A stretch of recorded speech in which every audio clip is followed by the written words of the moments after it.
برای ستاره چوب توت باید باشه کاسش و چوب توت خوب باشه، یعنی ریزمار باشه که ستارهش خوب در میاد و دستش هم چوب گردو باید باشه و چوب کنگری کهنه باشه، لنگ در کهنه باشه، اینا مصرف میشه کرد. البته خب چوب گردو مرغوب‌تره و بهتر از کار.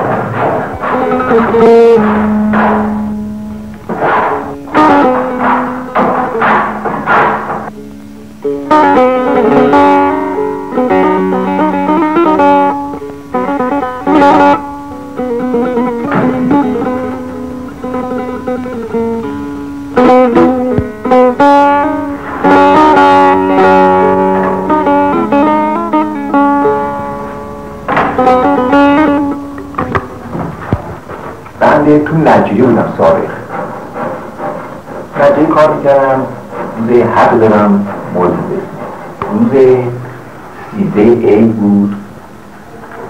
ما رفتیم به گلاباد، یه عده نشسته بودن اون با آقای به گلاباد کموچی میزدن. من رسیدم اونجا کموچه رو دمکینم میزدن، خیلی خوشم اومد، گرد شدم. آمدم خودم یه تیکه چوب گرد کردم و روش تراشیدم و توش خالی کردم، دستشم دادم خرزار گردون. حالا میخوام سوار کنم، بلد نیستم، نمیدونم چیکار کنم، نه سیم کشیشه بلدم نه بلدم سوار کنم. رفتم خیابون امیریه، یه سیگری بود حضور بازاچه عاشقانی مربوط به سجلان. از این سلام کنیم ها، سلام علیکم و سلام علیکم. گفتم من اینو خودم ساختم، میخوام این دستش سوار کنی سیم کشی کنی. گاه اینو خودم ساختیم. گفتم بله. شما چی کاری؟ گفتم شاید بچه ها باری کردم با 6,000 مازش. گفتم باشه. گفتم که بیان یا خب فردا بیارم. فردا شما که دستیم اونجا آقا جون خودت شخصا ساختی؟ گفتم بله آقا. اگه دوست داشته باشی بیا پس من کار کن، هم تارسازی رو یاد میگیری و هم ساز زدن رو یاد میدن. ما از اینجایی که عشق داشتیم نجیری رو 10,000 میگرفتم، رفتیم اونجا واسیدیم به روز 4,000.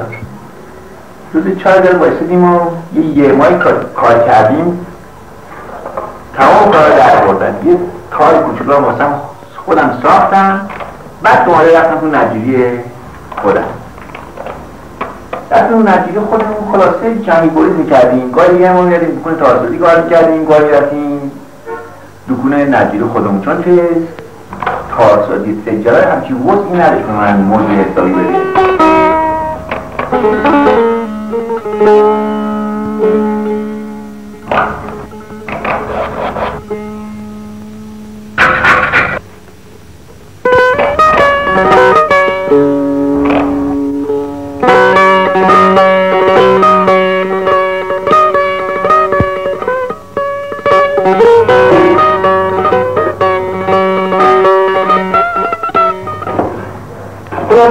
اسم ما تو نظام وظیفه در آمد.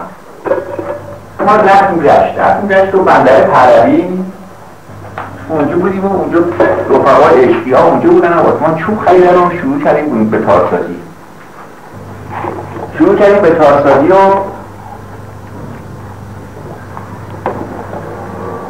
بعد 4-5 سال تار ساختم اونجا و از اونجا آمدم تهران محاسبه.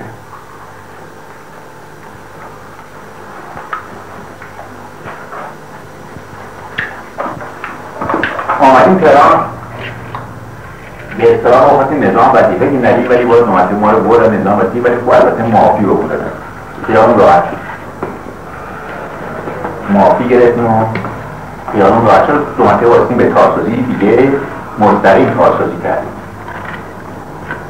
شنیم زیم آقازگر سیهون اون گفتش که بیا با ما شراکت کن، بهتر سرمایه از من چوب زیاد میدم، من اون به تارسا. ما رفتیم دل آقازگر، چوب از اون بود، سرمایه از اون بود، دست از من بود.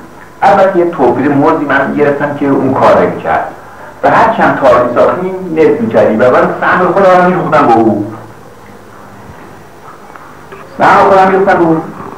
خلاصه 7 سال با اون شراکت کردیم. بعد از 7 سال اومدم باز خیابون امیریه اون سید جلال که خدا رحمتش کنه حالا مرحوم شده، باز من دکونم با او شراکت کردم. چند سالی با اون سید جلال مرحوم شد.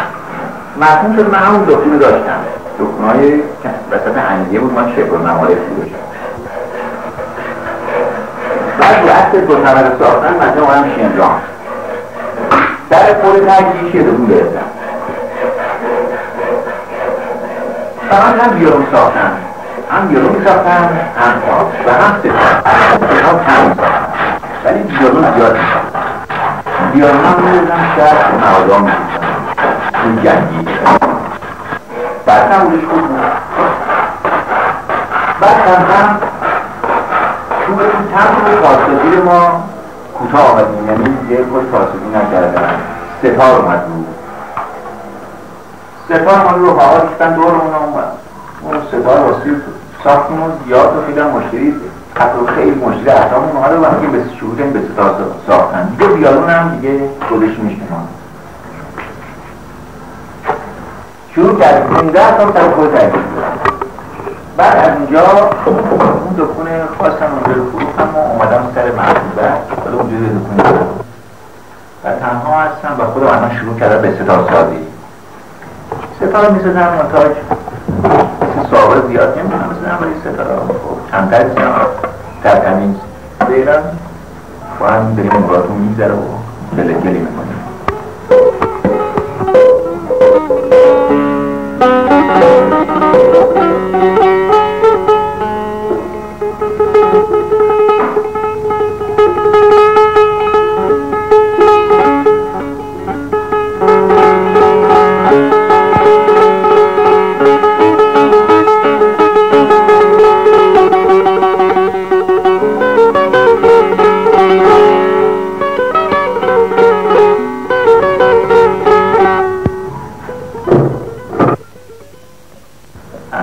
که الان تقریبا مستقیم که من ستار میزدم سر کار دیگه نکردم، یعنی نه تار ساختم نه ویولون 20 ساله.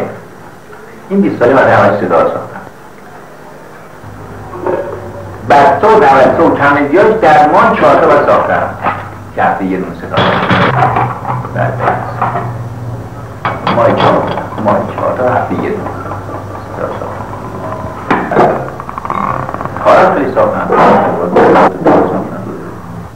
ولی تارا اثرات الان هست در سال مردم، اما ویولونا نه، ویولونا چون که تعلیم نداشت ویولونا نه از رفته بودیم، ولی ستارا و تارا الان در ایران کسی در خارج هم هستش. نه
Thank you.